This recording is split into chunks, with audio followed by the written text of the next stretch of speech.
Hello everyone, welcome back to a new tutorial video on how you can sign in into the online banking account of Reasons Bank. Before starting this video, please make sure to subscribe and do press the notification bell icon to get updated. So let's get this video started. First of all, you need to open any web browser on your PC as I am using a Microsoft Edge for this. Now go in for new tab and search in for a reasonsbank.com and press enter.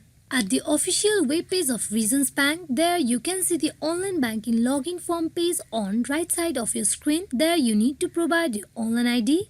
After you provide your online ID, you click on login, provide your password.